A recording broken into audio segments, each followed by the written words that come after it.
and welcome to episode 511 of the God is a Geek podcast. My name is Adam Cook, and we're sorry we've been away, but Chris Hyde, we're back, right? Hello, Chris.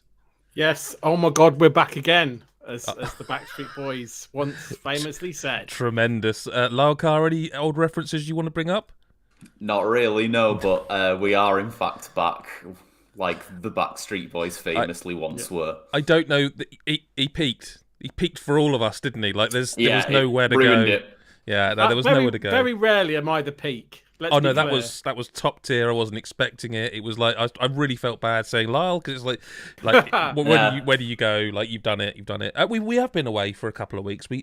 I know I said a while ago that we would be sometimes less regular, but truth be told, it's been kind of ridiculous.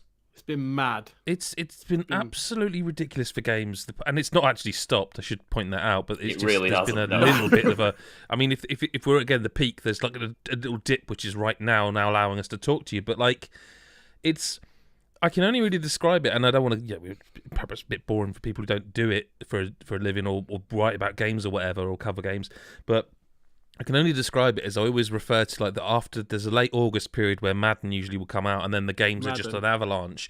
And it has been getting busier this time of year, recent years, but this is like, I don't think, I mean, even if you take out, like, for me, the PlayStation VR 2 kind of is a platform launch, it's still madness. There's a lot of games, like, and meaty ones as well. This is it. It's not like because it did start off this year kind of the same as usual, like a couple of remakes or you know, some smaller games. It did, but then it just came crashing into our laps. And with that in mind, we will talk about PSVR 2 in a bit if you are tuning in for that. But if you're not, there is another big game. Well, I think it's a big game.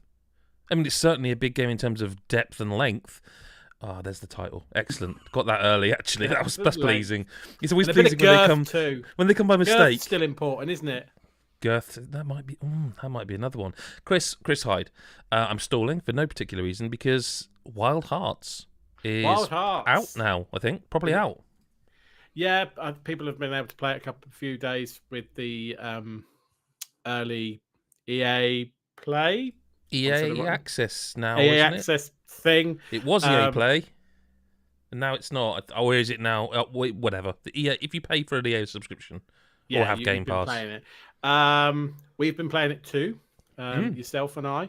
I should just say more you than me. I've played. I've played a bit of it. There's a reason I'm speaking, but yes, you know, I'm sure you'll chip in. But so Wild Hearts, it's a new monster hunting game that isn't called Monster Hunter, which is, I guess, the first thing to say. I mean, and it is a Monster Hunter game in the sense of is that a genre? Because you know how, like, everyone for a while called them Souls-likes. Not these games. Yeah, I kind of feel like that's got its own name now. That's called Masocore. I don't know what else to call it. I mean, other than hunting game. Hunting game. Like, what's that? Hunting game? Just. Yeah, but then that feels like it's like Capella and his big game hunting, doesn't it? I feel like hunting would be more like the big game hunter games. I think there's a question for the people watching this. If Souls likes without? I mean, I don't actually hear many people call them Masocore, but I believe that's the genre. Everyone just calls them Souls-likes. Souls-likes, yeah. But what is there? Is there a name? I mean, we should probably know this, but I think it's monster hunting games. I think monster hunting rather than Monster Hunter. Let's go with that. Okay. But because essentially it is a game where you are hunting big bad monsters over and over again. Right? There's no getting away from that. That is the game. And it's the type of game that the Monster Hunter game kind of created and championed, right? And has been revisiting over. Daren't like to guess how many games at this point, but there have been a few, I guess, a few kind of challenges to that, but to varying degrees of success. Dauntless is probably the one for me that's come the closest to really kind of being an alternative, but that became very battle passy after a while, and so, like, it depends if that's what you like. But this feels more like a proper like champion in the same space. And And I'll say straight off the bat, I think it's really good. Mick's written a review on it. Go and read that on the site. I agree with a lot of what Mick said. So you're definitely not going to get a counter opinion here where I go, it's crap. It's a 2 out of 10. It's a really good game. And the main reason why I've enjoyed it as much as I have from what I've played of it is that whilst it is monster hunting, it's got a lot of its own ideas. And it's very clear to me that they've, rather than just going, Monster Hunter's popular, let's just make a Monster Hunting game that's exactly the same as all the Monster Hunter games. They've kind of taken a step back and gone, what could this be? What could, if we were doing one, what would we do and how could we change it? And they've brought a lot of their own ideas to it. And a lot of them revolve around, I'll butcher some of the language in the game, I'm sure, but the Karakuri, which is something only one of those things only your hunter has the ability to wield in the story, and it's essentially able to create wooden structures of various sizes and different functions to help you in hunts, and some of them are different traversal options to get you around quicker. Like there's like things you can kind of hand glide down. Now what's the word? Zip line. Zip line, that's the one. Zip line down.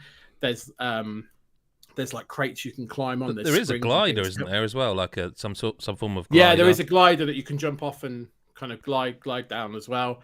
And there's like air vents you can put up as well to get you vertical and stuff. There's lots of different traversal things.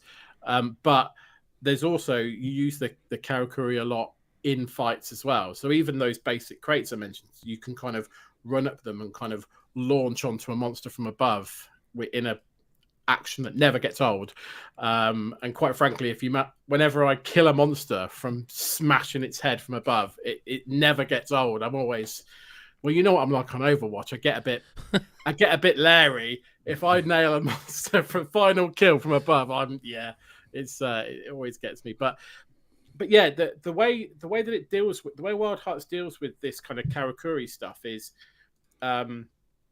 you can kind of combine different, there's like some basic ones there's like a box, a spring, a torch and stuff, and they all have very basic kind of uses.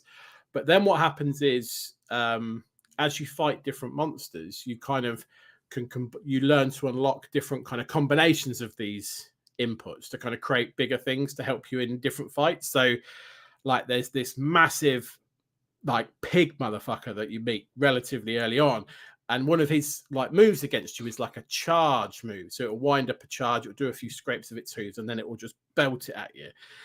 And when you come across that for the first time, you unlock this this bulwark, which is basically like just a wall that barricade, isn't it? Yeah.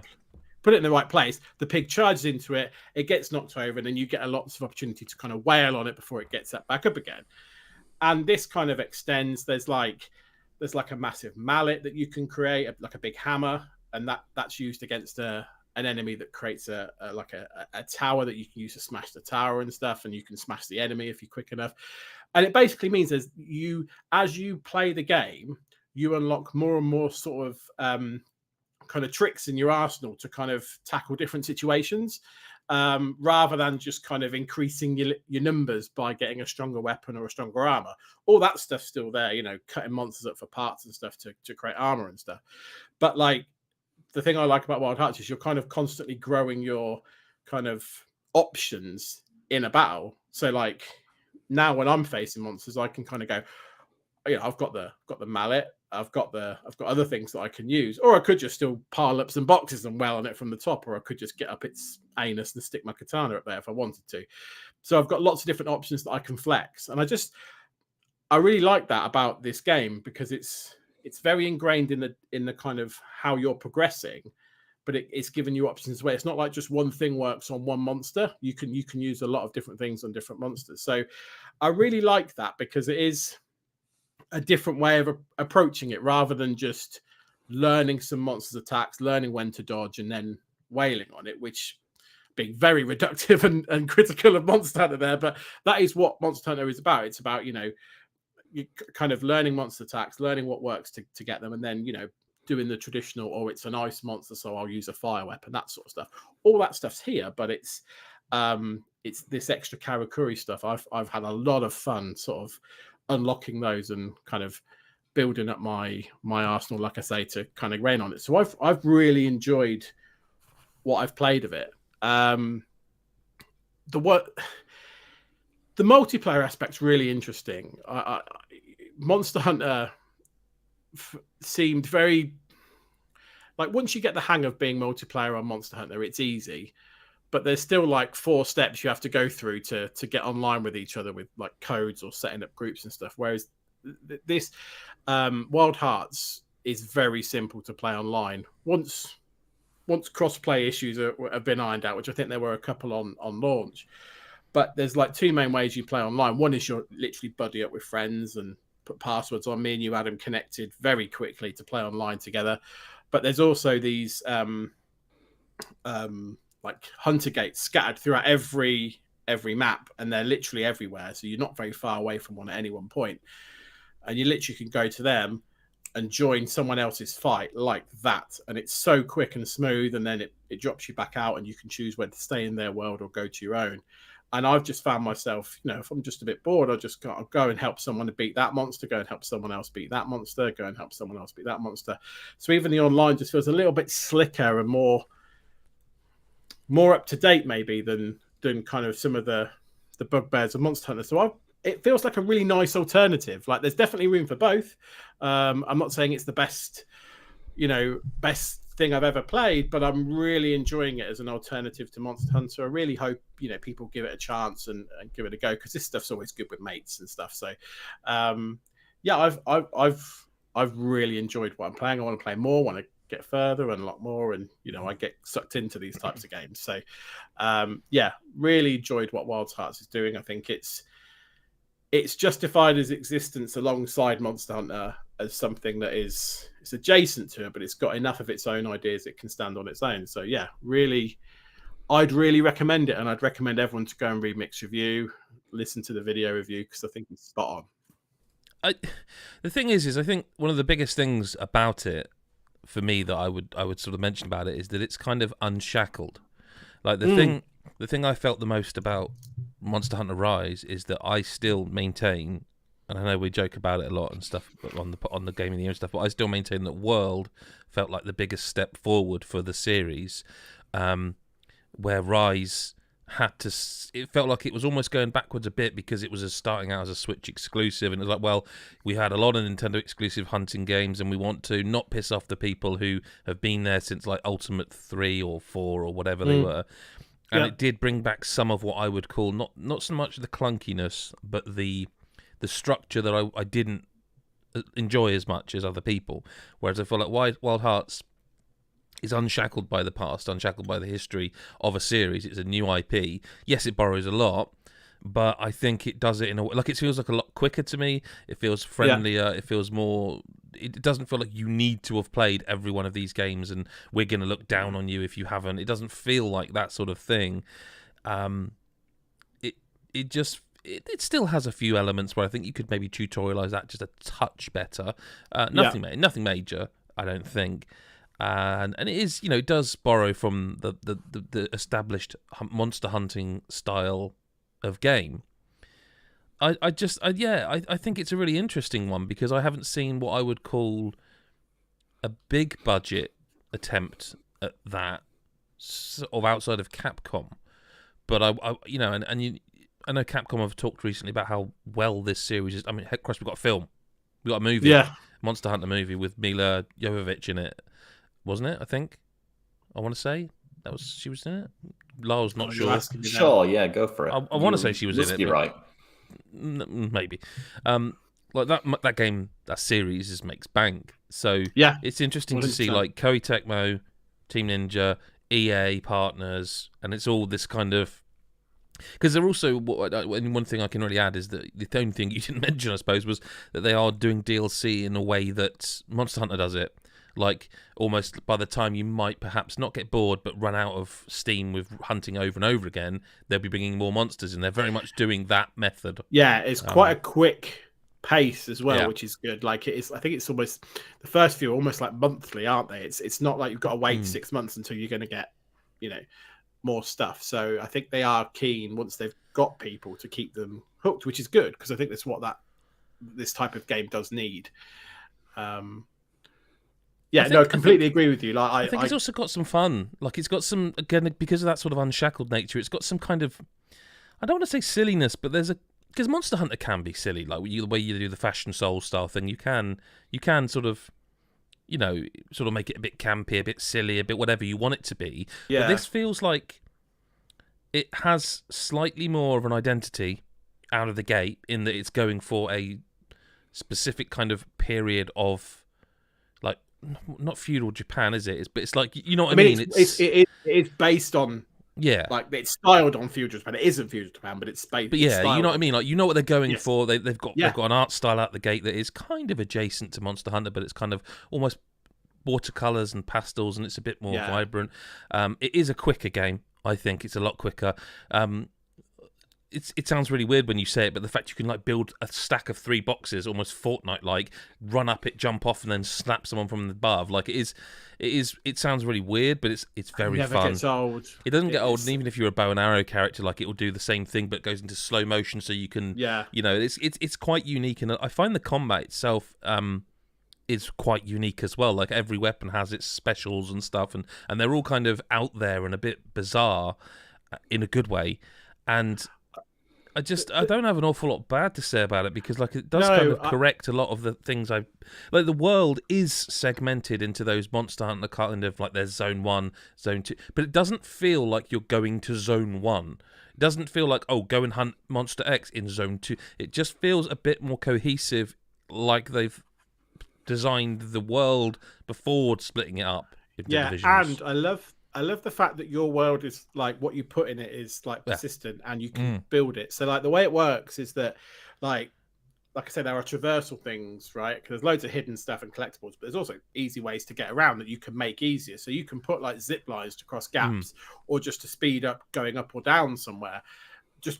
And that stays there forever once you've built it. If you can afford to build it, it stays there until you decide. You can't build like 1 million zip lines because the game won't be able to cope with it. So they have a way of kind of rationing, so you can only build a certain amount, but you can choose to put them anywhere. And there's this thing where you can go and visit other hunters' worlds and help them hunt a monster. Yeah. And their world might look different, like because they've put their zip lines or air things in different places to help them get around. You go, actually, that's a really convenient place to put a zip line. I might put that in my world to help me get around that bit. You're describing Death Stranding right about now. You know that.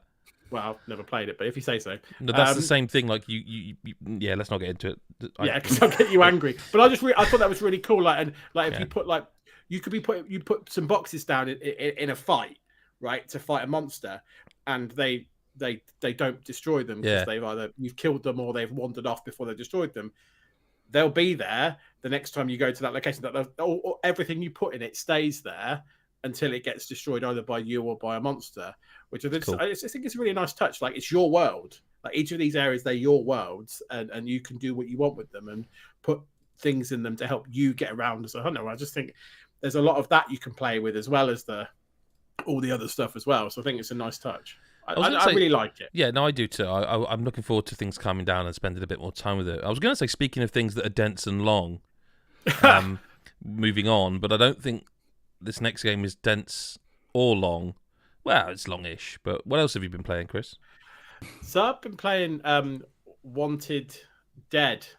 And you might sense a slight come down in my emotions from this, from Wild Hearts. Almost like I want to be dead. No, that's too harsh. Like this game is really weird. Like my reviews up on the site, read it, and just or listen to me now talk. But this game, I really liked this game at the start. Like this. Okay, let's start at the beginning before I get into all the emotional stuff. Right, this game it's a weird mix of games. This one, it's like a cover shooter, hack and slash, Dark Souls type game with Yakuza mini games inside it. It's just a weird mix of ideas that works relatively well with each other. But it's a game that starts strong and finishes weak, and I'll go into why. So that background first. You play as Lieutenant Hannah Stone, part of a police unit in sort of near future semi-dystopian Hong Kong. Okay, and it's at a time when kind of AI and robotics are kind of taking over kind of most tasks, and so your unit's getting more and more redundant because kind of kind of like I say, AI and drones kind of taken over, but you've still got a chance, but you're like a rogue force in a world that's against you, and you spend a week in this force. The game takes place over a week in the force, and every day you're uncovering more and more about this kind of conspiracy of big corporation and various other things. And the way the game sets its stall out, the way the gameplay works is that you have these quite actually long levels. Actually, they're quite long in time, but they're like sections of enemies broken up by checkpoints. Okay, and the combat is, like I say, it's a mix of cover shooting and hack and slash. I don't wait. I'll get to. Okay, I know you want to chip in, but let me finish. So go on. It starts off, and I even say this in my review, right? So you start off, and you're like, okay, I've just gone through a training session where I'm taught all about cover shooting, and I'm taught all about like melee with like swords and stuff. And so then you get thrown into your first few waves of enemies, and it's like cover shooting. So you're like, okay, so your natural reaction is to go, right, okay, cover shooting. I'm going to be better at cover shooting than the AI is, so I'm going to pop him in the head before he pops me in the head. Yes. And that's how you kind of, that's what I did straight away. I was like, okay, this is what this section is, and then you get some enemies that run at you with swords, and you're like, right, motherfucker, I'm going to be better than a sword than you are, and I'm going to parry you and then do you in before you get to do me in. And it's only when you realize that actually that's not the way you should be playing this game at all, because what ends up happening is like the sword fights are a bit dull, and you actually end up running out of ammo because you spent so much time trying to pop headshots through cover shooters that when you realize actually what you should be doing is using the cover to kind of dodge around and then stick your sword in a guy with a gun, and actually then that frees up some bullets if you want to. When a guy runs at you with a sword, you can pop a few headshots and then run him in with a sword. All of a sudden, you realize that Wanted Dead is brilliant, and you've got an answer for every attack that ever comes your way, and it starts becoming really fun. That when I had that, I realized that quite early on. I know Mick played it and didn't realize that as early as me, so he was struggling with the whole cover versus cover shoot a bit. Once you realize it's not that, and actually I just became almost like solely melee attacking for like the majority of the game, using the gun when I needed to, but actually had much more fun kind of ducking and diving and using my sword more. Then it becomes a really good sort of sorry, just 1 second. Talk amongst yourselves. I'm really sorry. It's the thing is, when we come to the end of the year, right, Lyle, I think this could be. This is going to be a bold statement, but I almost think Tears of the Kingdom would have to be bad for this to not be my biggest disappointment. Okay, and that might be a bold statement. It's very bold. But there's so much about this game that is so damn close to being like 100% my jam. But it kind of fumbles so much of what would be my jam because it's so dedicated to being this thing from the past. I'm picking my words carefully because I don't want to be insulting, because I think this game is very much designed to be a thing. Like, it is designed to be a thing, and that thing is for people who loved Ninja Gaiden, whatever you want to pronounce it, when it came out back on like the Xbox, the OG Xbox. It is designed for those people who aren't going to get angry about cameras. They're not going to get angry about things like an enemy that can just jump through your attacks to damage you. They're not going to get angry about damage sponges. They're not going to get angry at the fact that you can literally chop someone's arm off and they just switch to the other arm and start hitting you with a weapon. They're not going to get angry at that. And I would argue that it's mostly successful at delivering that. But it then throws in all these, like Chris nailed it when he says like it's the Yakuza.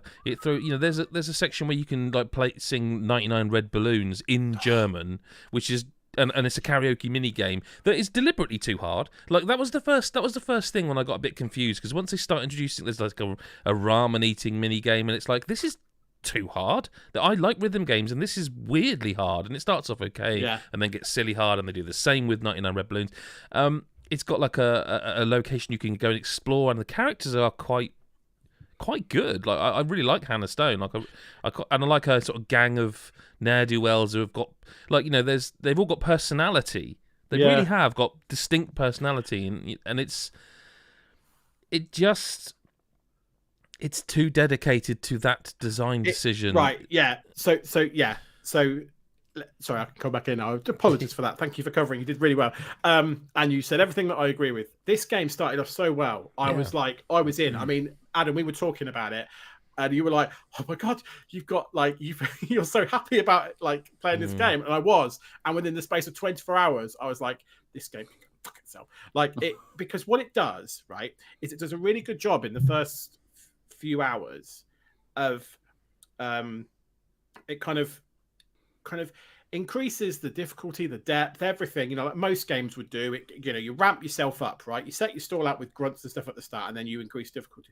What it does whilst it's doing that in the first few levels is it lets you grow as well. There's like a skill tree, for example, where every time you kill an enemy, you unlock skill points. And at any point, you don't have to get to a certain point in the level. At any point, you just pause the menu and unlock a new skill, which I think is great. More games should do that. Just let me unlock skills as soon as I've got enough points. It's great. Brilliant.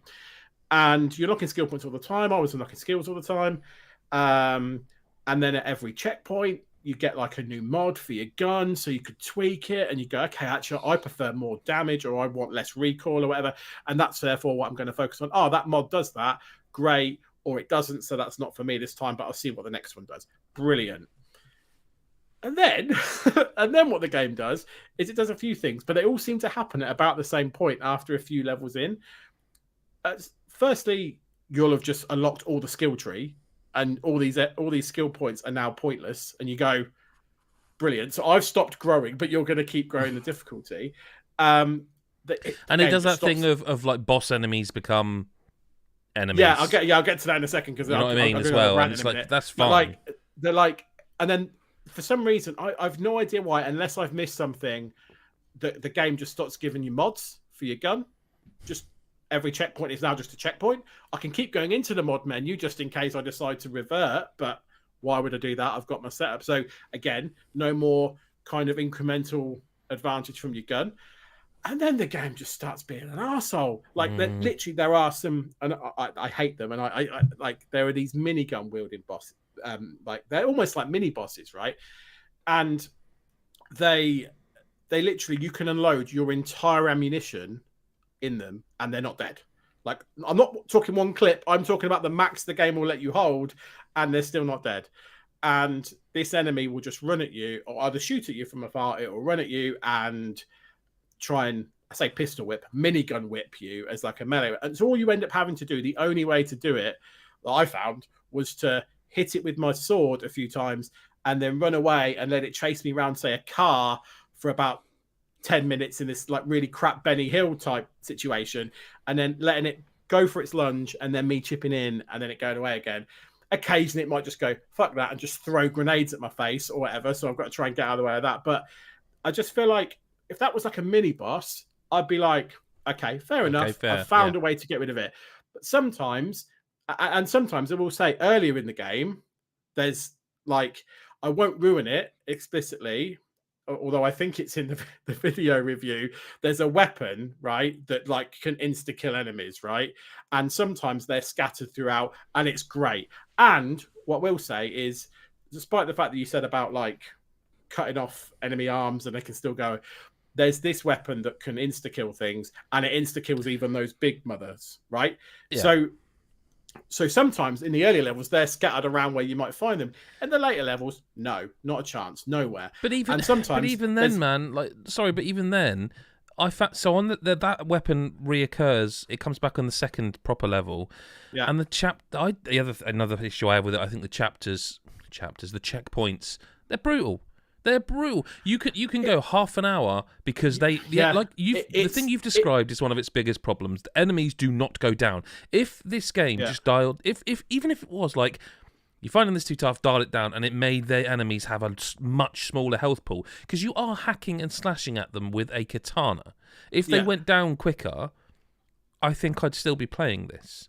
But because every enemy, and I mean every enemy after the first level, is just a sponge of... You can't even go bullet sponge, a damage sponge. You can be hacking... Because the other thing is we've hardly mentioned it, is that in amongst the slashing, you have a pistol which has got infinite ammo, and you hit triangle and it will do like... And that's how you combo up, and you do...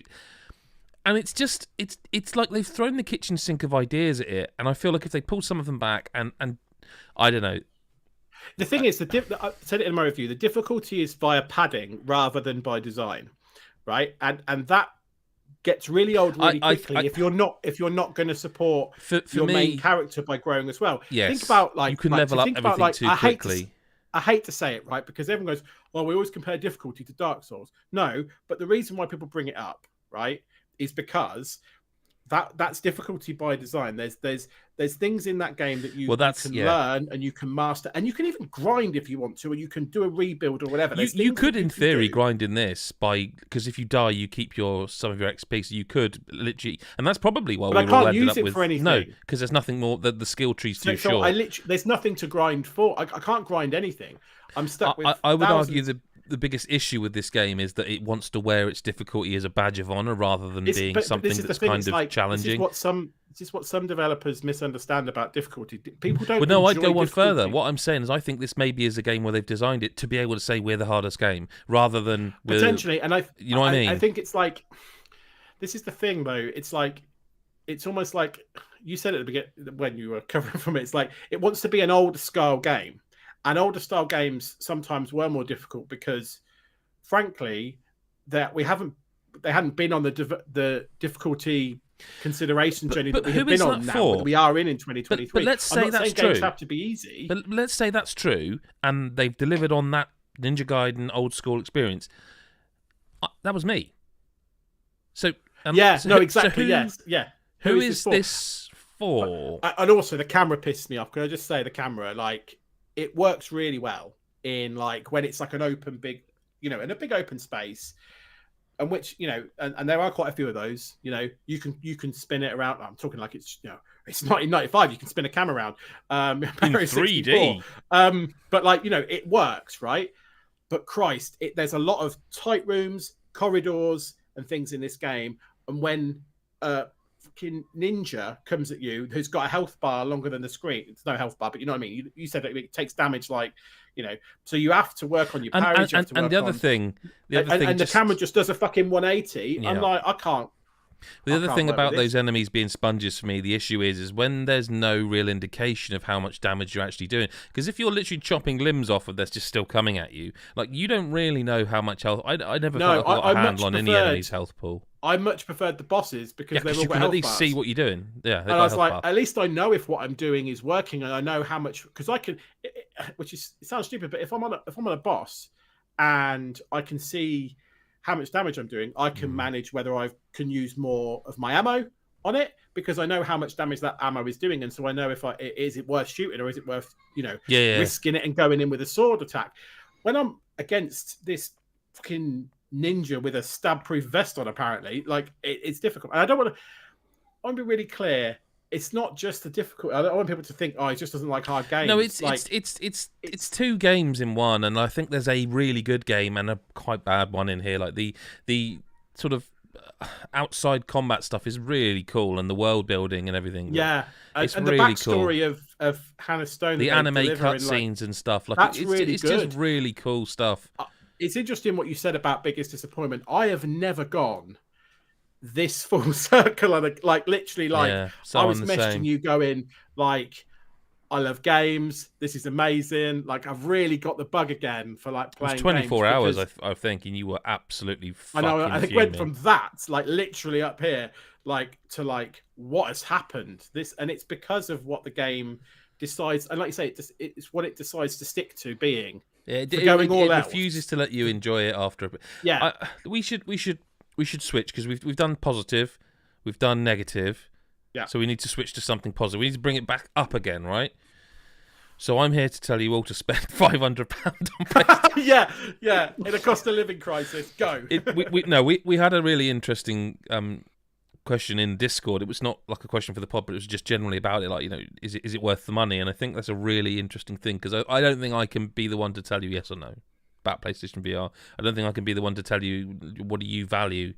Like, I do stand by the fact that comparatively, and now I can say this because I've reviewed the thing and spent time with it, that it is probably the best virtual reality headset you can get in terms of fidelity, feature, functionality, all that stuff, right? And that's kind of the important thing. I do actually think it is expensive. Like, it's really expensive. Yeah. It feels more expensive now because of what everyone's going through.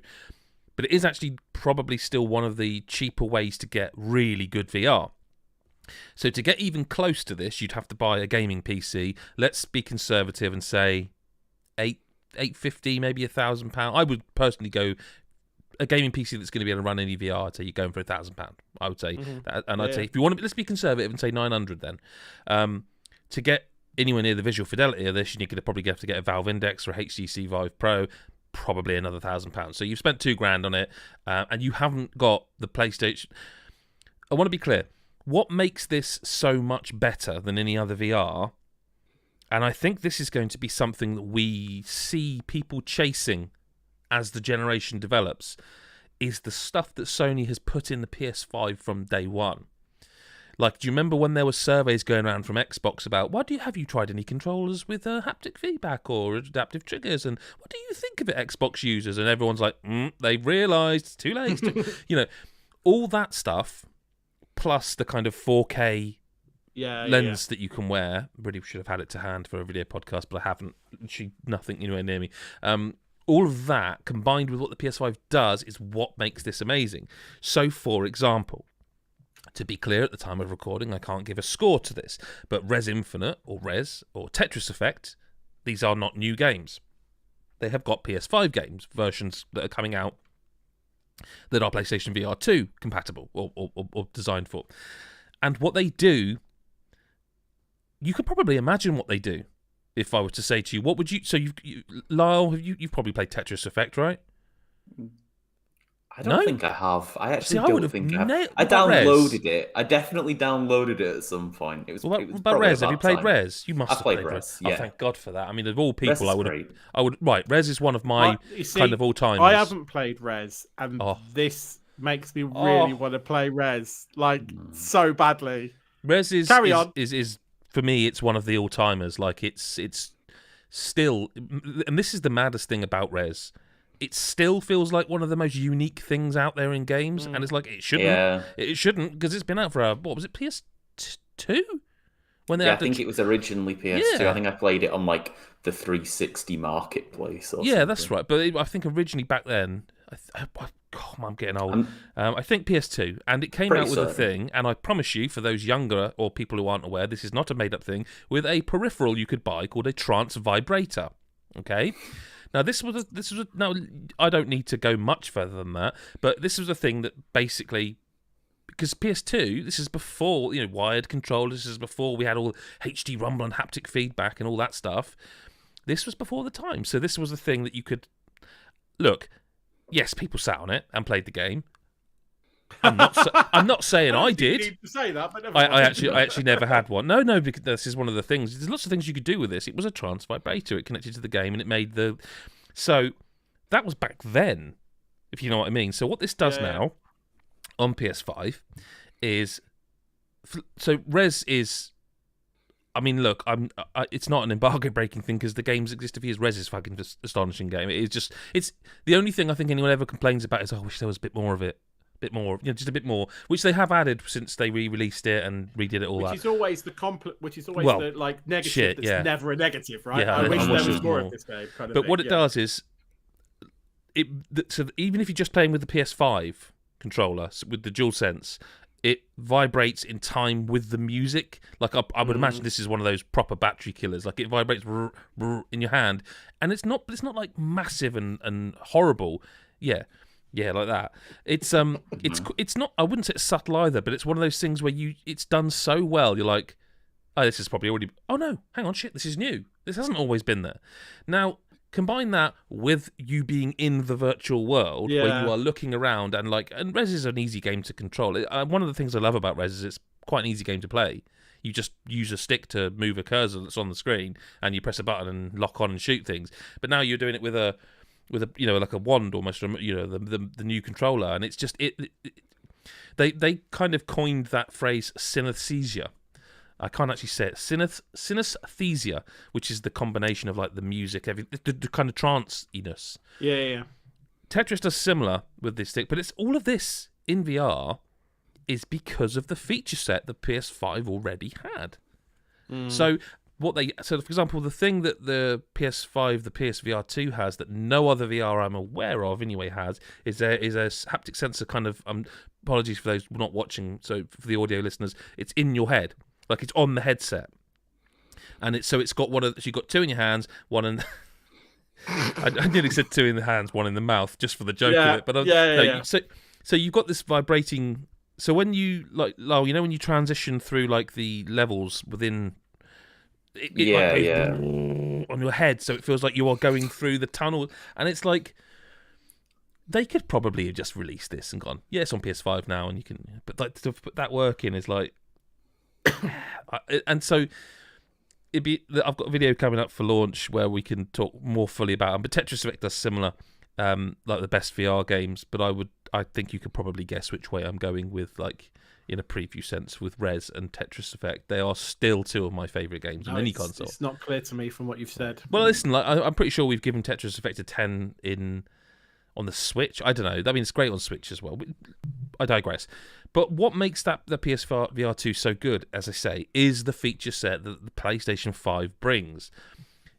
It is remarkable that I didn't want to like hammer on in the review about how I've played every VR thing. I didn't want to do that, but I kind of have done pretty much every VR headset I can think get of. You. Yeah. I haven't got them all. I've had to send a lot of them back. He's kind of a big deal.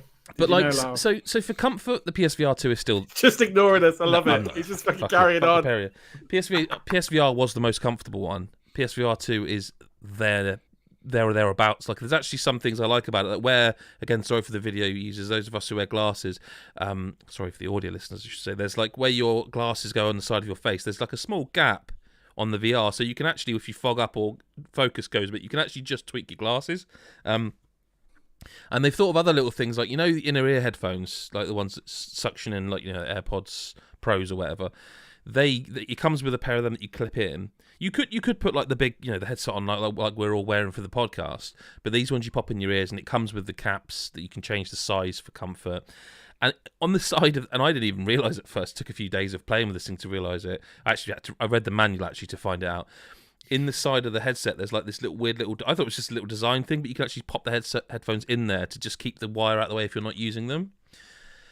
The sort of, if you were in the room and I was playing on the telly, the view you get is like crystal clear 4K. I don't know if it's 4K on telly now. I can't remember. But the view in the headset is astonishing. Like it's so good, and the eye tracking is one feature that I think they need to maybe. I've seen some. Do you know the Dark Pictures game that's coming up? That's the on rails thing. From what I understand, it's going to be used a lot more in that. I've seen some bits of that. Horizon Call of the Mountain is the biggie. It's the big launch game, and that looks ridiculous, as you can probably imagine. I've played better VR games. Like it's a really good game. I was going to ask about this, right? And I might just be being really, harsh here. It looks gorgeous. Yes. Like the whole tall neck thing looked amazing and stuff like that. But like, it felt very much like Climbing Simulator a lot of the time. It's like 70% climbing, 30% other stuff, and I think the ratio is wrong. I think it could. Yeah, mostly because not because the climbing, not because I don't want less climbing, but I don't think the climbing's the best part of the game. No, that's like I think although it's got Gorilla's name on it, it's also co-developed by Firesprite. I don't know who's done the lion's share, but I do feel like they've not quite studied other climbing games and seen how they do it, because I got my son to play it literally behind me on the video version if you're watching, and I was watching him, and I realised at one point, and he started off, you know, you're climbing with your hands and it's all right. All of a sudden I look around and he's climbing like this. Yeah. And it's waist height. And then I look at the screen and he's literally like, there's a beam and he's above the beam and he's sort of just shimmying across it at waist height, and it's like, that doesn't happen in other climbing games. And they've got that a bit wrong. And it's like, it seemed to me to be weird, because there seemed to be certain points where it's like it really gets where your arms would need to be correct. Yeah. And other times you just go, oh, well, I can obviously go over here. Yeah, no, you can crisscross like that. Yeah, you can crisscross your arms, and it's like, I feel like what would have made this better, probably longer, actually, and it's not a short game. It's about 7-8 hours already, so it's a long VR game. Games don't go that long in VR very often. But what would have made it better is if they had made the climbing more kind of like a forced sort of slowness, if you will, like, you know, that you have to be a bit more meticulous in your hand positions. It really is like a full game. I can't stress that enough, that it is a full game, and as a showcase of PlayStation VR, it's really impressive, because you go into that in VR and you're like, wow, this is ridiculous, and like it looks crazy good. And I gave it an out of 10. I really enjoyed it, but I do think there's room to sort of, be a bit better still. The other thing to me, I am jipping around a bit here, so I'm sorry if you're about to come on to this, but I have to ask the question. It does feel like a bit of a missed opportunity to me that there's not an Astro game on launch. It didn't really occur to me until afterwards, because they've put Moss and Moss. This is the weird thing, right? And while I think the hardware's amazing, this is a weird thing. It wasn't, I started Horizon obviously because it's the big, it's the big one, isn't it? And then I was like playing through some of the other games, and some I still at this point actually am not allowed to mention because they haven't been announced. And I was playing Moss, and it occurred to me at the very start of that game, a hawk flies over your head. And for those who don't know, Moss is a 3D platformer where you're sort of a bit like Astrobot. Your head's the camera. There's your little mouse down there. She's called Quill, and she runs around, and you jump and you attack. But generally speaking, it's a puzzle game built in with 3D platforming, and your head's, you're moving your head around to get better. It's really clever, really, really good game, and the sequel's even better. But when this hawk goes over my head, and it's like close to me, this bloody great big hawk, and my head's like, and I'm like, oh shit! I was like, wait. I don't remember feeling much of that in Horizon. That seems really odd, right? Because Horizon's the game to show off functionality. And I think it does a great job of showing the technical side of it. That's what I mean. I think there are other games. So, for example, Kayak VR does. Now, I don't know. This is probably going to be a weird question, but have you ever been in a kayak or a boat where you had to use an oar? Okay, so you know that with the oar, you can literally sort of push yourself off. You can do that in this game, and that to me is one of those really rather impressive things. And also, if you've been in a kayak, you know that you're kayaking away sort of thing, and you're doing all that, and you know that if you then keep going to the right, then you'll veer that way. But also, if you go sort of that underneath it, turn it forwards, you'll go the opposite way really quickly, because it's the distillation of the water. All of that's in there, in a really, like, this is 1-to-1. This is what it would be like. The resistance you feel every time you put your hand in, you feel that resistance on the oars, on the oar. You can push yourself off. All that stuff's really clever, and from a technical point of view, and I mean, again, it probably is the joint best looking game. And I know that sounds mad. I'm talking about a game where you just sort of go about in a canoe, in a kayak. But it's just it is really, like, that stuff's there.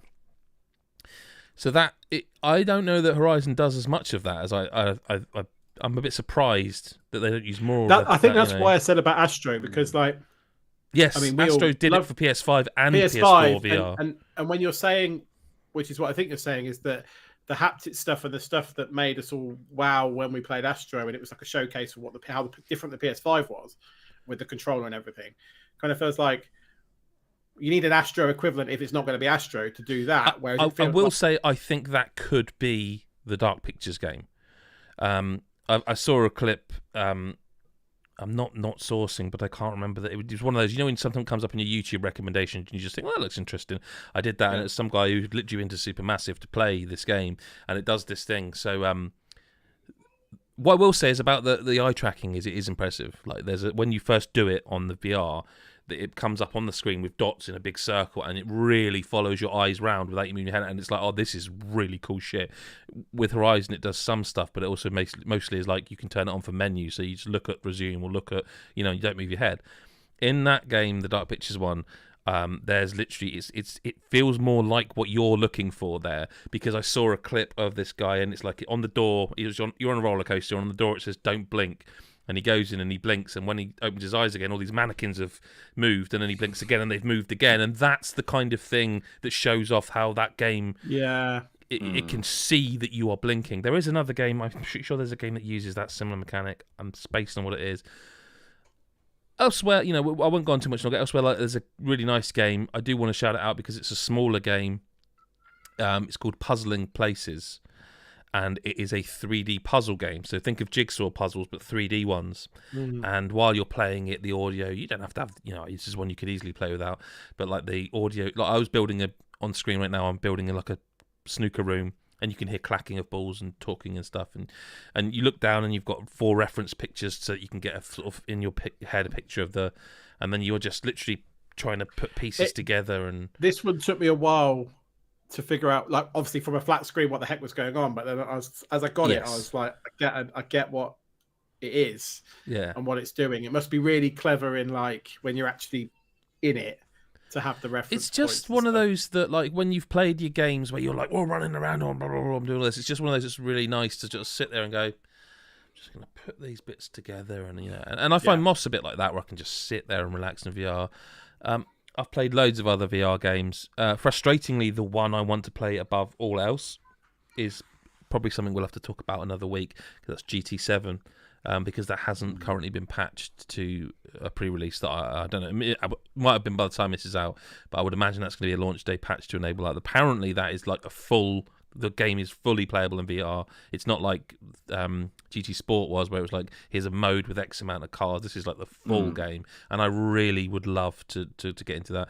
I'm kind of glad that Resident Evil Village hasn't been updated yet, because I don't want to play. I didn't play 7 in VR. I don't intend to play Village in VR. But to be honest with you, is less scary than 7 though. But they're still going to be scary in VR. And that head rumble sounds like it's the worst thing ever for horror as well. Like, that feels like something that will really add to the just awful moments. The brown trouser moments. The brown trouser moments. I think the launch lineup is a mixed bag depending on which angle you come from. If this is your first foray into VR, you're going to be blown the fuck away, because there are so many games, and all the enhanced versions, like the Star Wars from the Galaxy, Tales from the Galaxy's Edge is a tremendous fun Star Wars game, 4 hours long, nothing massive, and it's like, it has been enhanced. It looks amazing. You exist in the world of Star Wars. It's got some really cool mechanics that you could only do in VR, and like these games. But this is not a new game. You know what I mean? This is the thing. Yeah. Moss is not a new game. There are new games, and there are definitely games coming. Like I said, I'm really intrigued to see the Dark Pictures one. That looks great. I keep mentioning that. Horizon's well worth playing. If you're gonna spend 500 quid on VR, get yourself Horizon. Just say, look at this, man. The hardware's the most impressive thing. So going right back to the start of this conversation, the question was, is it worth the money? Should I get it now? As long as it's not going to sell out, like it is, to be completely clear, this thing is fucking amazing. It's one cable. It all works.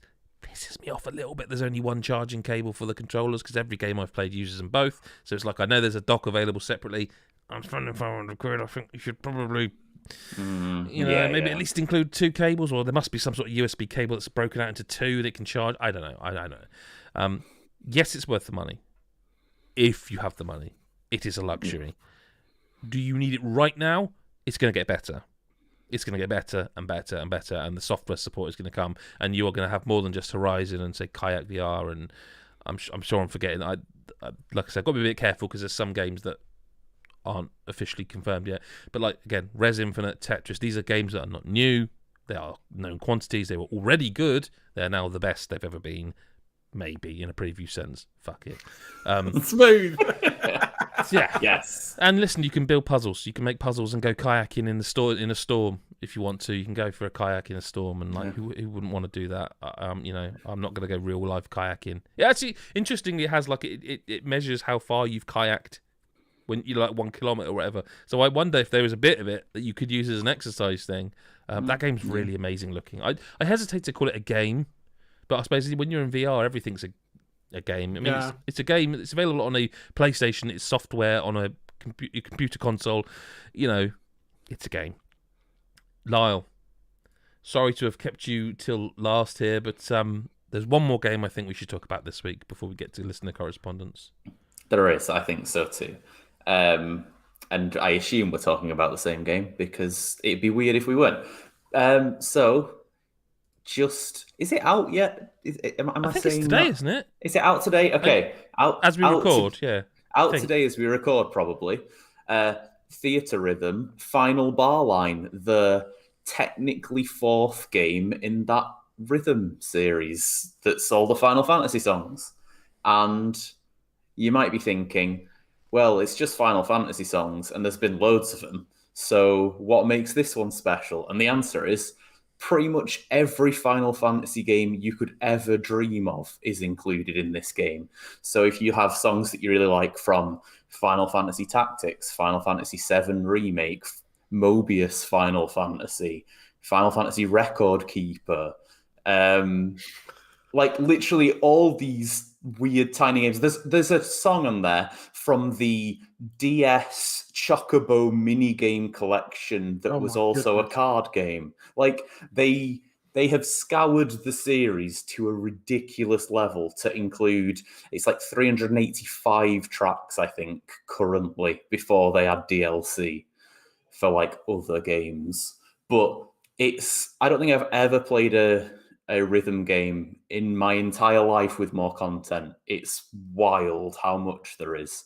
And alongside that, I'm not someone who cares about music outside of games, really. I'm not one of those people. If I had to realistically list my favourite songs in just like life in general, most of them would be from video games anyway. So the songs already being video game songs made it like absolutely fucking perfect for me. All my favourite, battle themes and, all your favourites like the battle on the bridge, the famous one from Final Fantasy V, and like, everything from Final Fantasy VII Remake being included is a really nice addition because like that game had ridiculously good music. It's the so weird because when I was a young lad, not that young actually, but younger than I am now for sure, the only way to get those kind of orchestral versions of Seven was there's like way back when Seven was a big deal. I mean, it still is, I suppose.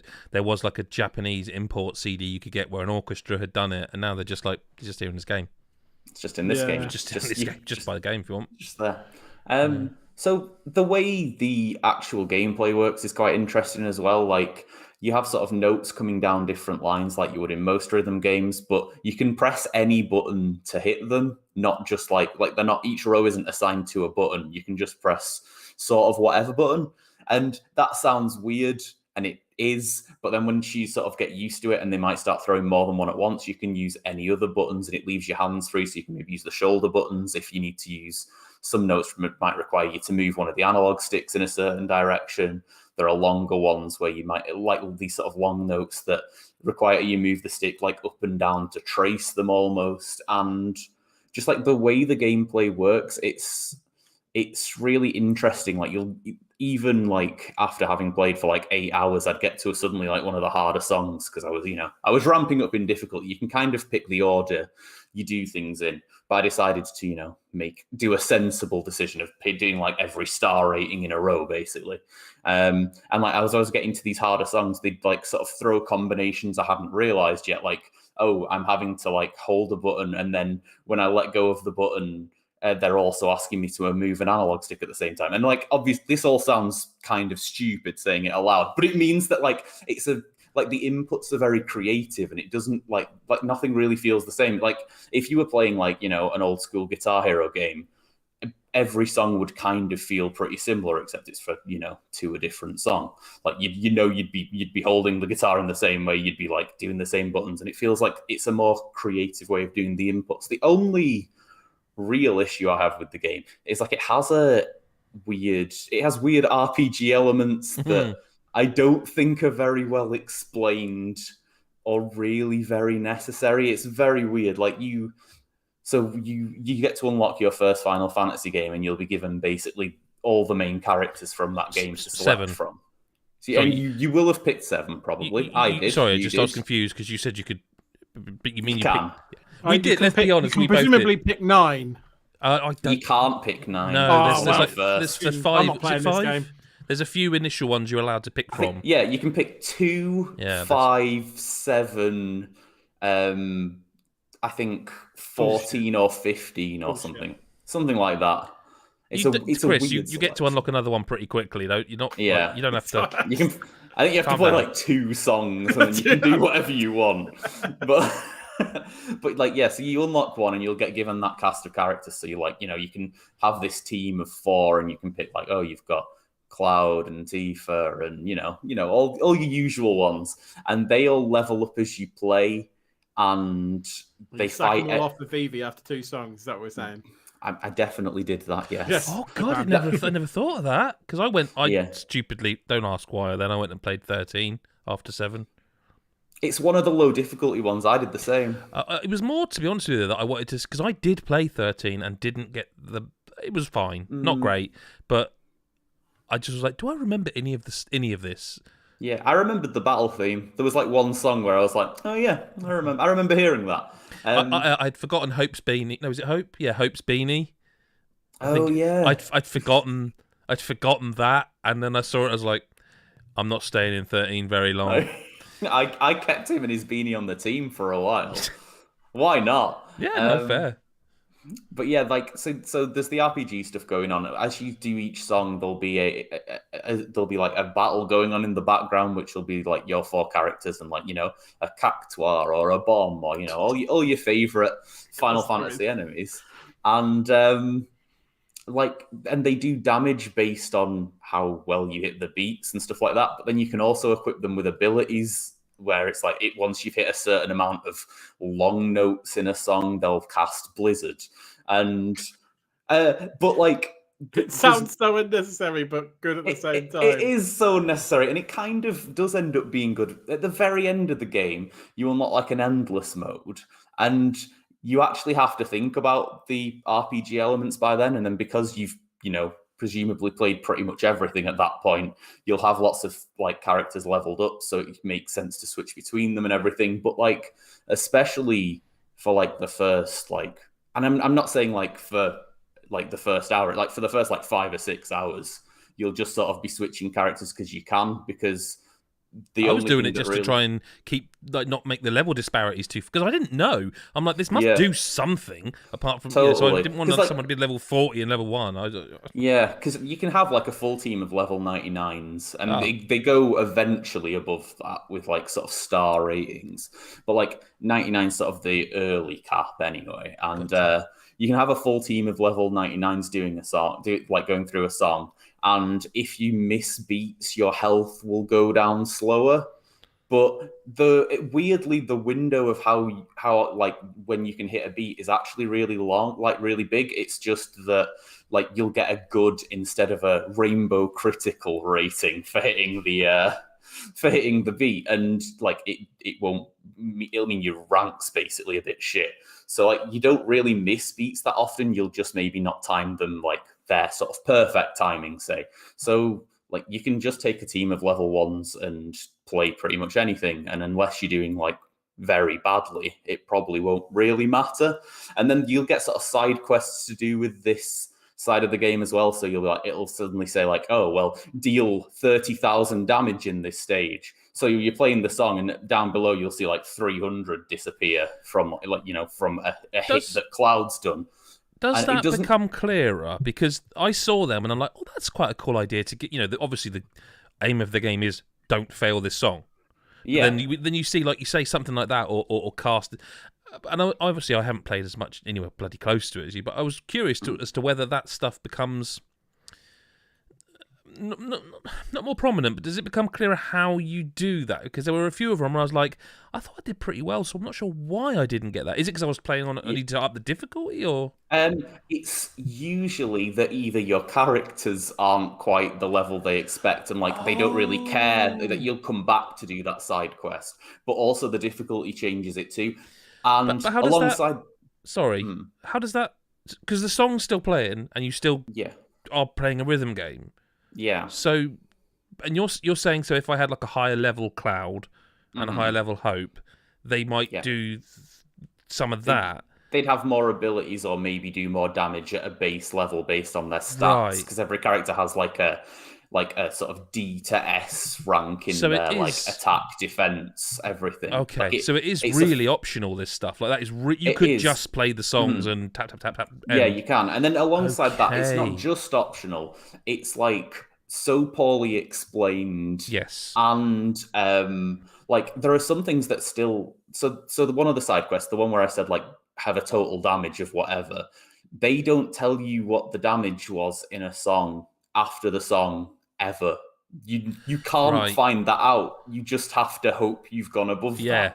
And sometimes it'll be like, clear, you got that side quest. Sometimes it won't. And then you don't know if like, oh, if I played that song really well, I'd do that fine. Or, oh, I need to bring a character. So you could be going at the same song over and over again thinking, I'm going to get it this time. You're not, because there's not actually the possibility of doing 20,000 damage in... Ooh, okay. And so it's so weird. And also really...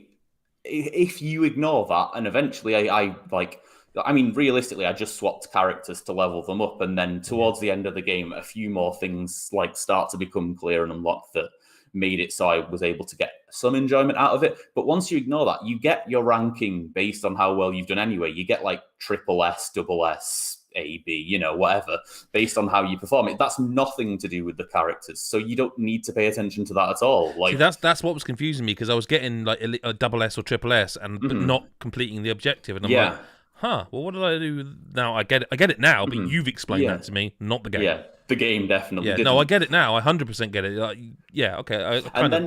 Alongside this as well, it does go even deeper in that, like, you unlock collectible cards for some of the side quests.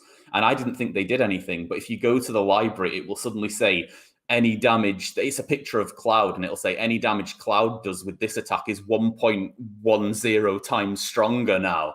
And you're like, okay, I didn't realize you didn't teach me that either. And like I say, the whole thing as a rhythm game in the whole is amazing. And none of these elements really matter. Like, I gave the game a 9 out of 10 because none of this matters. You can just play the rhythm game, and as a rhythm game, it's fucking fantastic. Yeah, I agree. But like, it's weird that that's included, and that it's included so badly, to be fair. Was it in because I think I reviewed one, but like it might have been the first one or the second. I want to say it might have even been in a DS game. Yeah, I don't remember any of this being there. I only played the demos, so I don't recall much at all of the previous games. I just, sort of played this one. I'm glad it's good, though. Like, it is, to be clear, I'm with you, it is really good. It is, obviously, if you don't like Final Fantasy, you don't like music games, and you don't like Final Fantasy music, then don't play this fucking game. There's other... Yeah. But, like, I think, before we move on, we should just very briefly address the sort of the DLC thing, because when you mentioned at the start, like, what did you say? It's over nearly 400 songs, which is the only game I can think of close would be Rock Band, but that doesn't start with 400 songs. You would have had to have paid, which is fine. People like Square Enix music. Like, it's popular. Like, people, I've seen that they're going to add like the Live Alive soundtrack as Near Replicant soundtrack is DLC, I think. Yeah, they've got The World Ends With You, Octopath, Chrono Cross. But they're adding great stuff. It's like, it's hard to be too... Like, I was thinking about this because I was playing other stuff at the time. To go back to like the VR thing, Puzzling Places, one of the things I quite like about that is there's loads of puzzles, and you can just get on with it, and you can make your puzzles. Just like in Final Fantasy, you can... Theatre Rhythm, you can just play your songs, whatever. But what they do with Puzzling Places is like, they do it's almost like a monthly club. It's like, it is paid, to be clear, it's not free, but each month they release like a pack of new puzzles. You don't have to buy them. Like, isn't this what DLC used to be in some ways? Yeah. Like, you know, Mass Effect would release DLC. You know, I don't mean like the horse armor for Oblivion. I mean, isn't this what, what's different? Let me rephrase this. What's different between what Square are doing here with Theatrhythm and what Rock Band would do to keep people playing their game? They release like a Guns N' Roses. Guns N' Roses released that album. I remember Chinese Democracy, and I think the whole album you could buy it and play it in Rock Band. And they did that a lot. They did that with a lot of different bands, and like a new single might come out and they go, I remember Jimmy Eat World. Here's a Jimmy Eat World pack. What's the difference? It's fine, isn't that fine?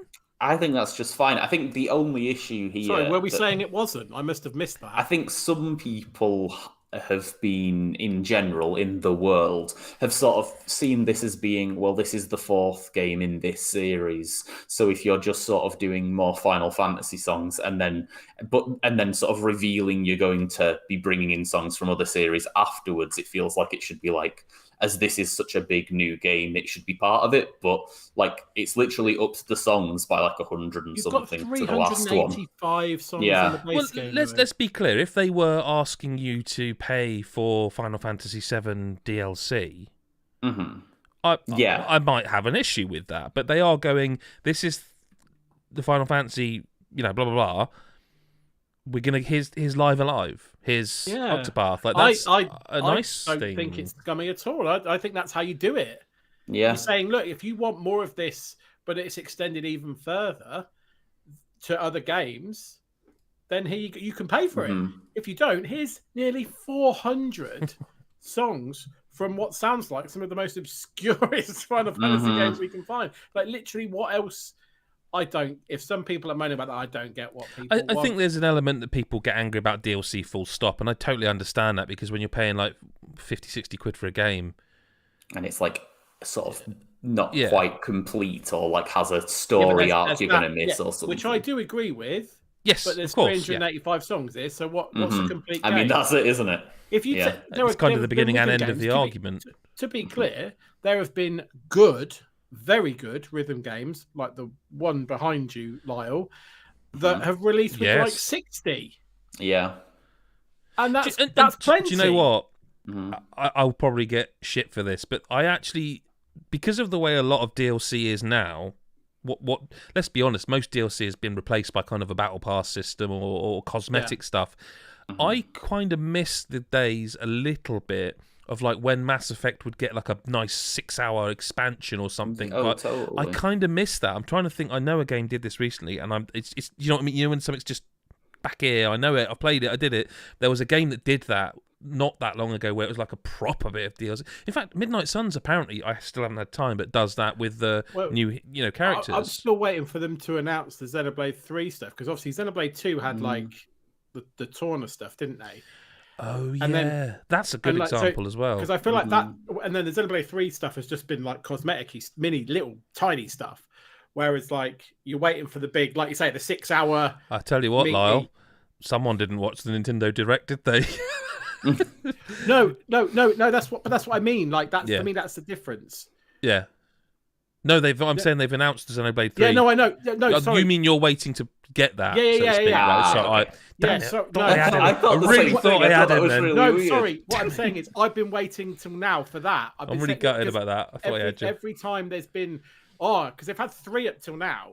I see what you mean. And Will you really... I mean, I suppose I'm defeating my own point if I ask you, will you go back to it? But no, I kind of miss that. Like, I could be tempted by the Octopath stuff. Oh yeah, there's two Octopath. Yeah, there's 2 packs as well that they haven't announced what the games are yet. And just thinking of, obviously, I have no knowledge of this, but just thinking that this year Final Fantasy 16 and Octopath Traveler 2 are coming out and are Square games, that would be fucking good. If only Lyle and I could talk about the soundtrack to Octopath Traveler 2. If only we could do that. I think in a preview sense, I said that it was good in my preview that I wrote on the website. Which that's true. That's true. But, I mean, if only we could talk, but we can't. If only. If only. Which seems we can talk though. We can talk a lot, and we're going to talk a lot more because it's time for.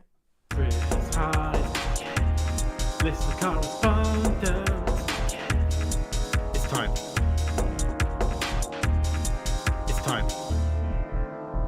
Chris Hyde. Okie dokie then. Listener correspondence for this week. So the first questions are from Corsica, aka Mick, who's just done a super chat as well. So thank you very much for that. So Adam, who's done your questions first this week. So favorite game from January, if you could cast your mind back to January and remember what you liked. You're not just checking. You are. Yes, I am just checking GodIsAGeek.com. Okay, so whilst I just fill a couple of gaps as he opens up the God is a Geek page to remind himself what games came out in January. Okay, so favorite game. Oh my God, there's loads. Yeah, it was a busy January. A big month, actually, yeah. I mean, I thought I would know what your one was. You think I'd say Fire Emblem? I think. Yeah, I think I would have to. Yeah, I think it's Fire Emblem Engage. That game, but Hi-Fi Rush I never finished. But that feels like last year now. Yeah, it's been so long. What? It's only mid-Feb, lads. It's Fire Emblem Engage or Dead Space for me. You two should answer that question as well, though. I think I'm going to be asked it. Oh, are you? Oh, well, then in that case, so you are. Never mind then. Chris, you should answer it then.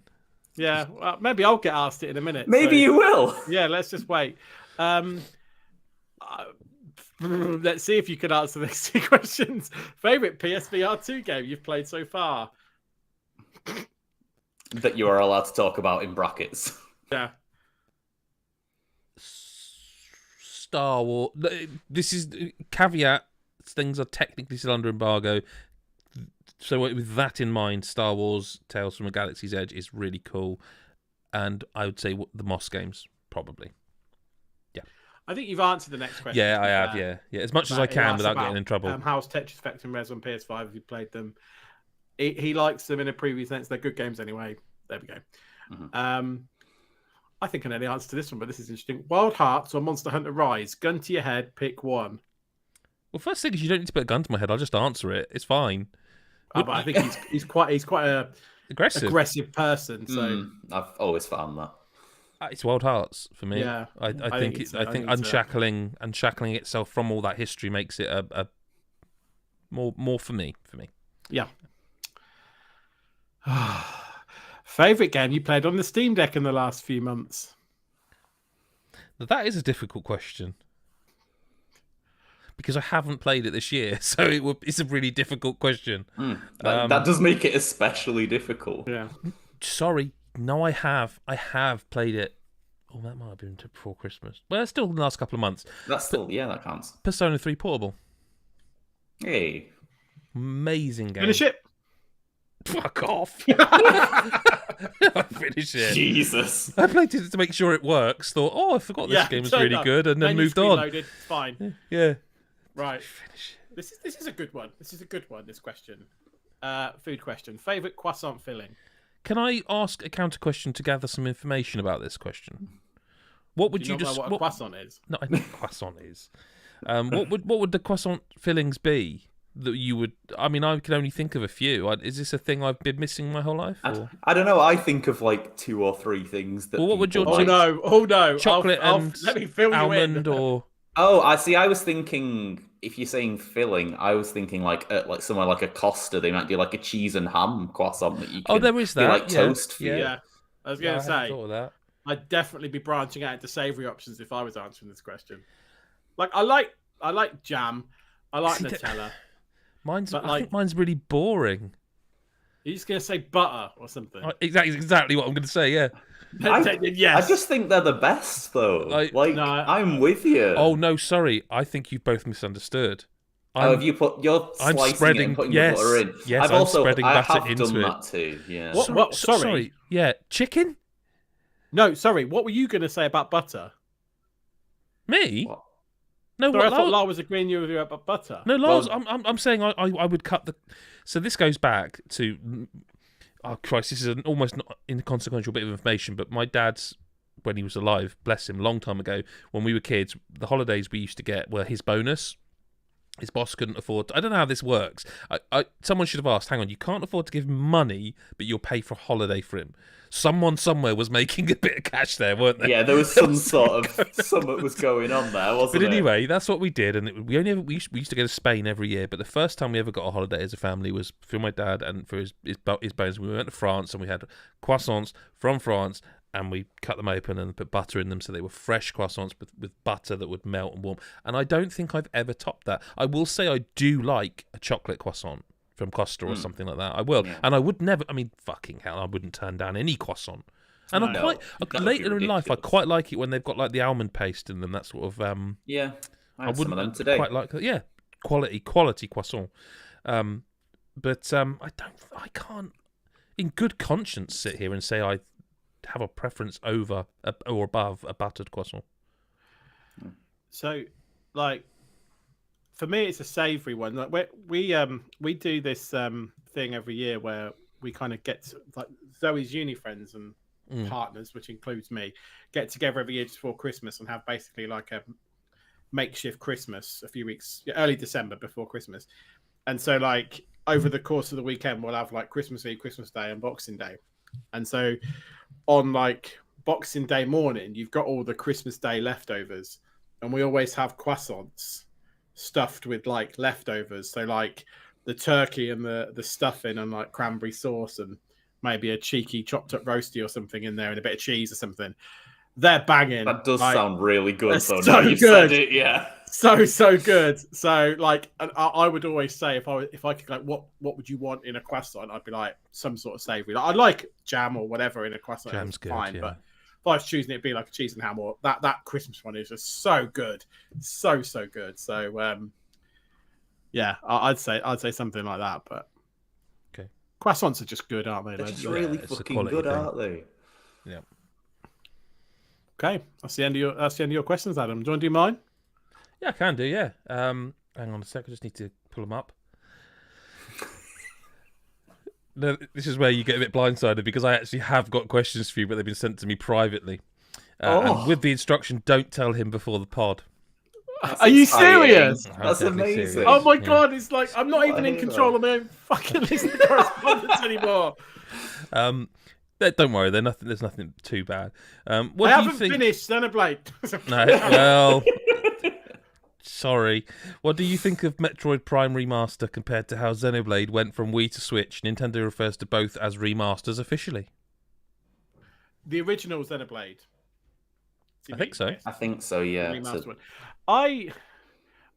I haven't played Metroid Prime Remastered yet because I've been playing Wild Hearts. But it's downloaded. I'm ready to play it. But how do I feel about it? I think this is fucking brilliant. Like I literally like Adam messaged me. This is gonna sound pervy, but let's just go with it because it happened in real life. Adam messaged me in bed just to tell me because I missed the direct live, and he was just like, "So, Metroid Prime's out remastered on Switch now." I was like, "What?"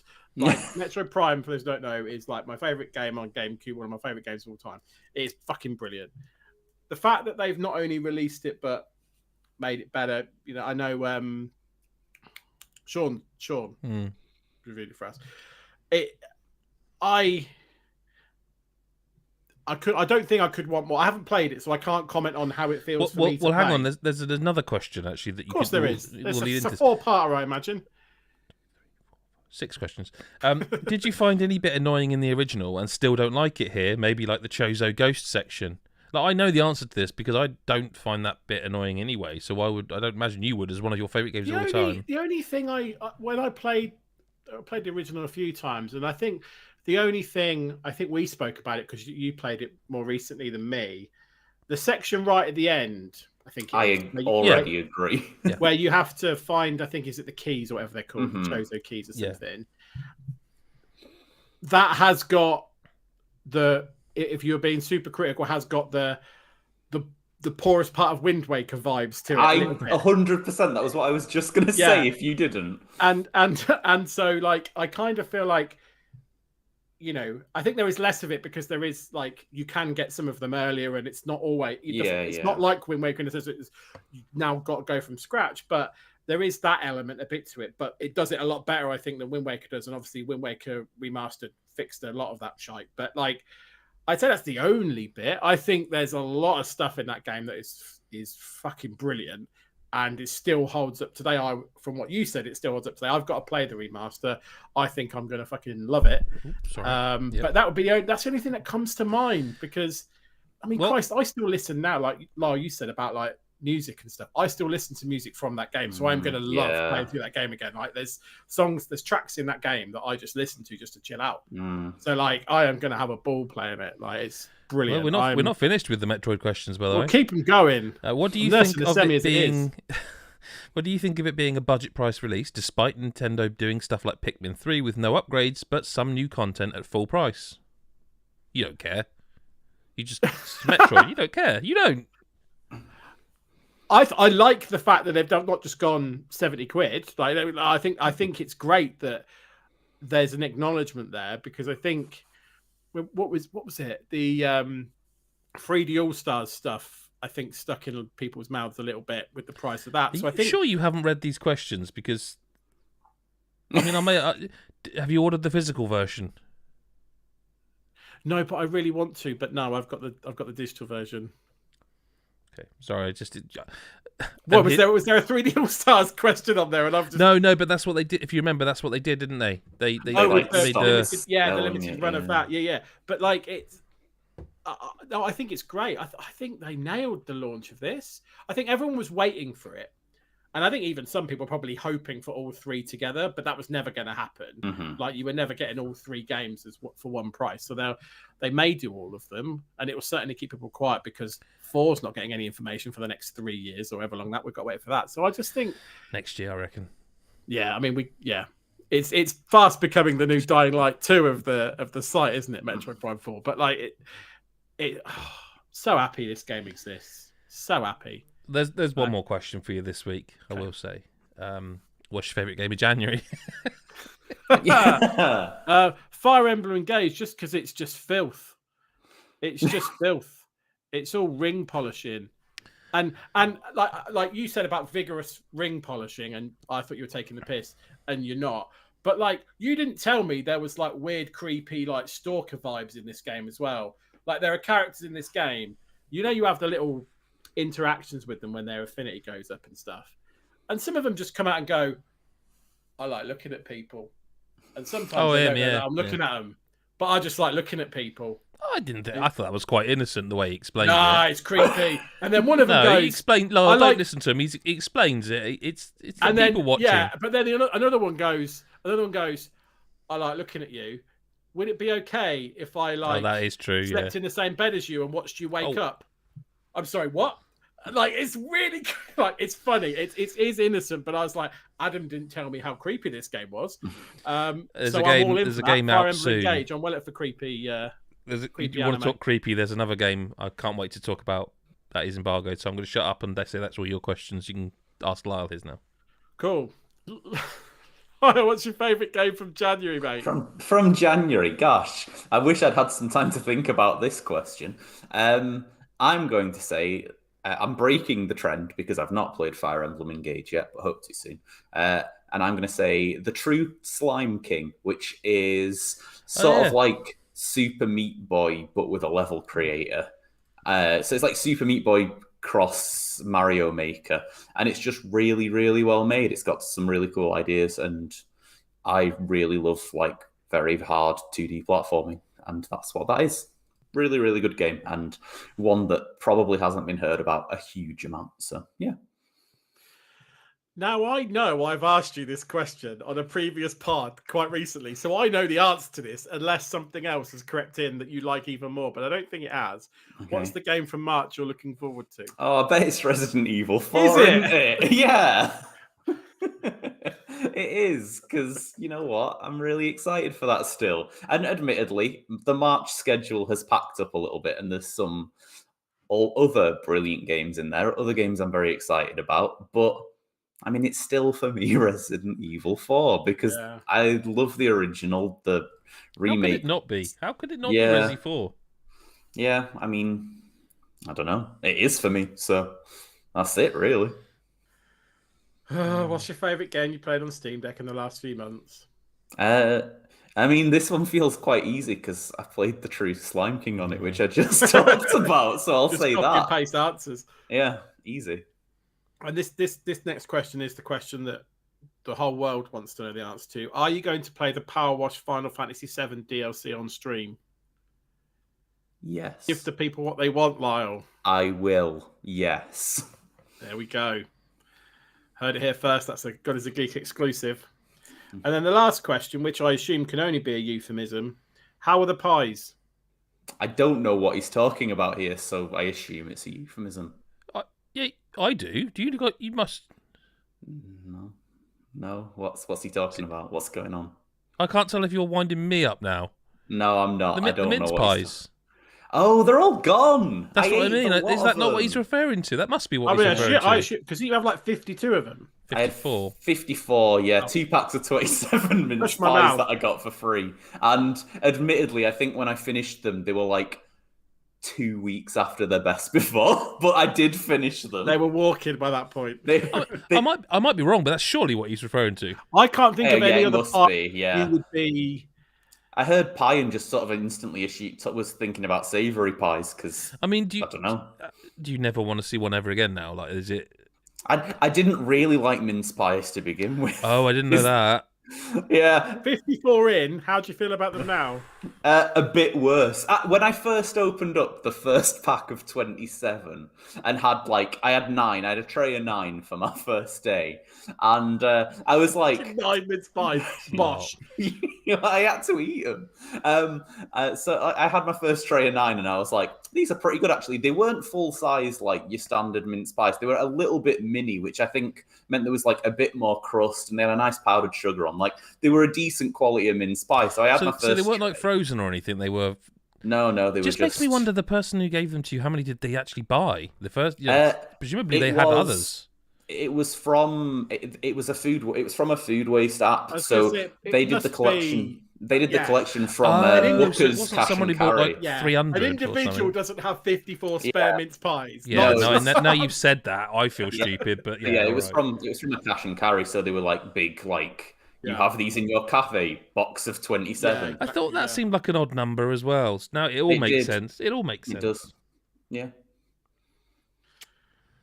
I mean, that's the end of questions just for you, Lars. So now on to a couple from other people where we can all answer. So McPoo asks, which member of the cast would best suit a thick moustache? Moustache? Tash. I like the idea of thick moustache Chris Hyde personally. 100% with you.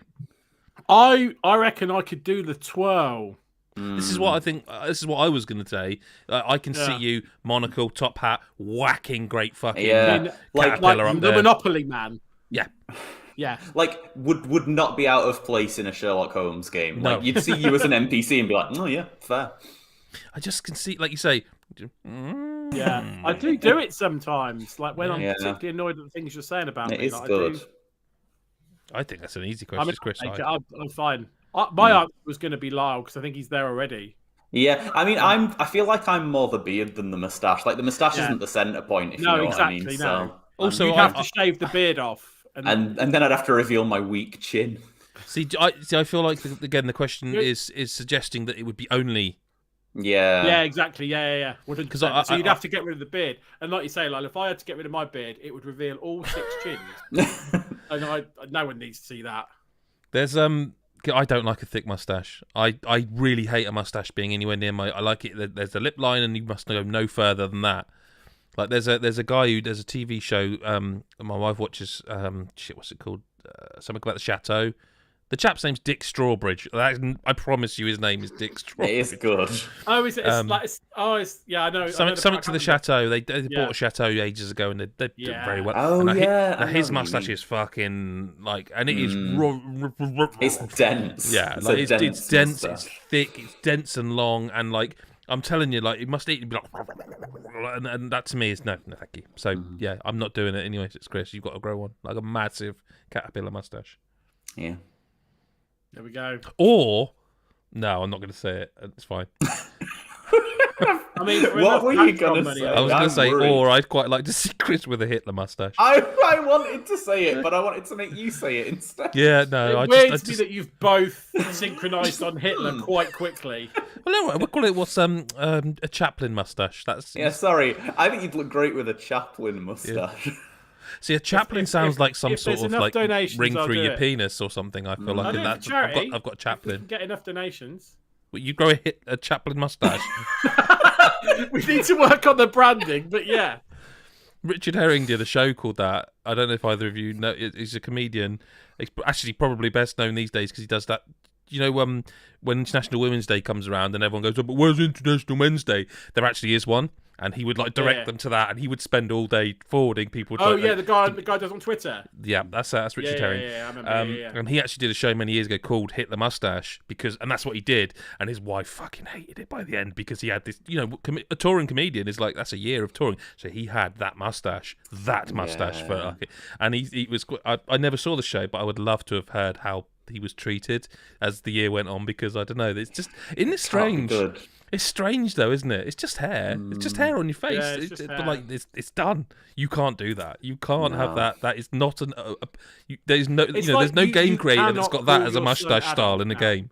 No. I mean, imagine if the next Fallout had that as a mustache style.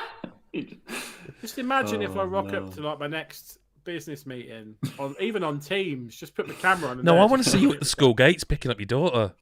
Oh God! Jesus! Yeah, that's the worst one. That's worse. Yeah. Anyway, it's the answer's Chris. Moving on. Matt King asks, how do you think newcomers will get on playing Metroid Prime for the first time through the remaster? It can be quite vague at times, and over recent years we're used to having our hands held in a way that wasn't a thing back then. Is it? As someone who played, Lyle nailed it. Like you and Lyle, when you said about the ending, like I think, I think that's the part where it's vague. I was going to say, I don't think the beginning is vague at all. But the way the game ends nowadays would be like if you do this, you get the you know, certain games you finish the game, but there's like if you do this, you'll get the true ending.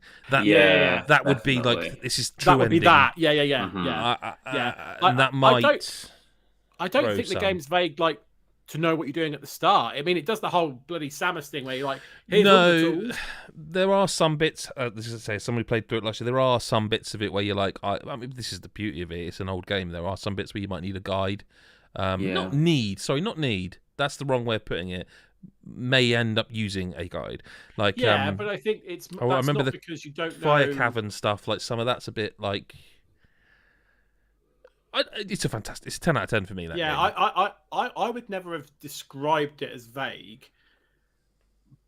I don't think people. I don't think it ever really propels you in a. I don't think there's no. Because over time, doesn't it do this thing where it goes? You might want to look towards this. It does. It does do that, but there's no like. Look, I mean, every game nowadays you've got a ping or a button that you can hit a D-pad and it'll go walk that way. Or even Horizon Call of the Mountain does that. Maybe I will get frustrated with it and go, no, he's right. But I don't. No, I think you'd remember it. But like I say, even like in VR, Horizon Call of the Mountain's got that. You know, in Horizon, you press the button and she sees the world. It's even got a similar thing, Hunter Vision, I think they call it. You hold down triangle on the left controller and it will show footsteps. You can go which path you want to go, sort of thing. So even that does that. Even in a game that is properly like you're in the world. So I think people would just still find themselves in love with it enough to that point where they'd be like, I'm going to persevere with this. And I don't think I mean, unless you're that person who's really like, I'm not using any guides ever, I think it doesn't make the game worse. No. Yeah.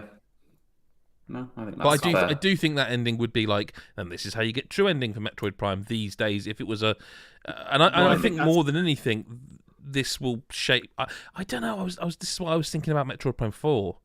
Will it retain that kind of you're an adventurer, or will they make? Because I feel like they would have to make some concessions to modern game design. I mean, all three of them are quite different in their approach to the adventure. Like number 1 is very much about isolation. Number 3 is very much about a load of other characters and arcs and stuff. So it's very. And of course, there's Other M, which is. We don't talk about. Oh yeah, sorry. Absolute dog shit. But no. So that's why it'd be interesting to see where 4 goes. Like, I like all of them. I still think that Prime 1 or Prime is the best. But I don't hate some of the directions that it tried with 2 and 3, but I don't think it nailed, I guess, like you say, the exploration and the feeling of isolation and all that sort of stuff that 1 had. I love that game so much. The way it just... do you know what? I think in some ways even Breath of the Wild borrows a bit from this game. The way it just settles and lets the world breathe around you and just like go and explore. Like, oh, what a game. What a video game. Oh, some areas. Oh, I can't wait. Can't. Just envisioning the music in my head. Yeah. Yeah. Is that all the questions for this week, Chris? It is, mate. Roll that VT. Chris Hyde. Yeah. Listen to correspondence. Yeah. It's time. It's time. Chris Hyde. It was time for Chris Hyde, but now it's time to say our goodbyes. Damn it. Work on that. We'll be back probably next week. I don't want to I don't want to write checks my ass can't cash, as the phrase is well known, isn't it? What saying? It's the well known saying. And if you are growing a Chaplin mustache for any particular reason or charity, no, stop is the answer. Well, you say that, but is there no part of you that's like, we could just tell Chris that there's a fundraiser and... Can you just set up a web page and be like, look, there's thousands on there. Look, just... But yeah, thanks to Chris and Lyle for being here. I know it's really busy at the moment. I know there's so many games at the moment, and we'll have more to talk about. There's some games I'm really looking forward to sort of diving into on the pod as well. I know there's one Lyle's really done. I definitely haven't alluded to it this week. So no, never, not at all. No, but we'll do that in the coming weeks, and we'll get to it. And hey, listen, if we do have a week off now and again, we'll come back with a bumper episode like this. So do go to patreon.com/GodIsAGeek, where you can hear early and exclusive content and be part of our Discord, where all the lovely people are. And do go to godisageek.com, the website. Follow us on Facebook and everything else, Instagram, all those things you know by now. If you do just listen to the podcast, this is also available as a video version on youtube.com/godisageek, so you can go there. Chris, anything else I've forgotten to pimp? For just $1 a month, you can become our Patreon. I did say go to patreon.com, but it's cool. It's cool. Did you list all of the perks? I don't believe you did. I said the Discord. I said the exclusive. I wasn't listening. I don't know what you were thinking about Metroid Prime. Yeah, no, I switch off at this. In which case, no, you did it flawlessly, and I'm shit. Carry on. And that's the bit they'll get to hear when all is said and done and the edit is finished. Chris, thank you, Lyle, for being here. I still every week do you know what I've missed the most about this podcast is that Kirby painting behind you. Yeah, it's very good. Fucking top quality that is. As is Lyle and Chris and myself and our hilarious bants, of course. Thank you very much for watching or listening, and whenever you choose to listen again, I'll do that again. Shall I do the proper bit? Shall I do the proper bit? It. We can all be shit. We can all be shit, but I'm on painkillers. That's the difference. So I've got an excuse. What's yours? Oh, I'm sorry, Chris. That was harsh. We'll speak to you next week or whenever you choose to listen. Tatty bye. Shit, where's the outro button gone?